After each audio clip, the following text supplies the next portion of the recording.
মোর খুব কাছের মানুষগুলো থ্যাঙ্কস জানার জন্য এই ভিডিওখান আজকে বানিয়ে ধরছ। তার আগত মোর দুই একটা কথা কওয়া দরকার।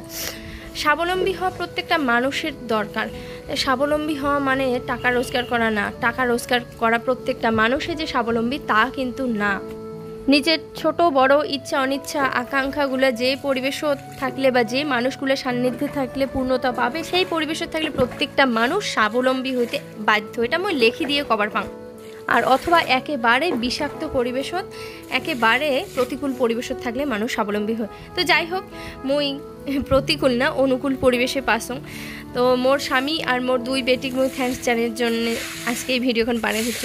মোর না খুব শরীর খারাপ ছিল, তো মোর স্বামী আর মোর বেটির ঘর এত যত্ন করছে। মই আজকে উঠি দাঁড়াছং 3 দিন থেকে আজকে জ্বরত ভুগি ধরছ। মোর পাশের কারণে মোর খোঁজ খবর নেওয়ারও কোনো মানসি নেই। ভাত রাঁধতে যেমন 3টে আঁকা হইলে যথেষ্ট, সেই নাকা মোর জীবনে 3টে মানুষ হয়েছে, মোর স্বামী আর মোর দুই বেটি। এমনি খুব টেক কেয়ার করছে মোর, ধন্যবাদ।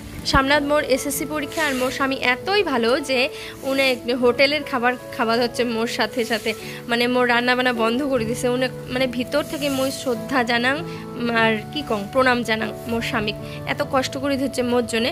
ঠাকুরের একটা প্রার্থনা করো সামনাত পরীক্ষা মুই যাতে সুস্থ হয়ে পড়াশুনো করি পাং, মুই যাতে চাকরিটা পাং আর কি, কিছু রোজগার করি, নিজের শখ আহ্লাদ আর সমাজেরও কিছু কল্যাণত কিছু অর্থ ব্যয় করে সুযোগ ঘটে যাতে মোর জীবনত। যে মানুষগুলো হেল্প করে চায়ও হেল্প করে সুযোগ পায় নাই, সেই মানুষগুলোকেও ভিতর থেকে অনেক শ্রদ্ধা জানা। কিছু বিরূপ পরিস্থিতি শেখাচ্ছে নিজের আত্মসম্মান নিয়ে কাউকে উত্ত্যক্ত না করে, কারোর দ্বারা উত্ত্যক্ত না হয়ে জীবনে বাঁচা লাগে।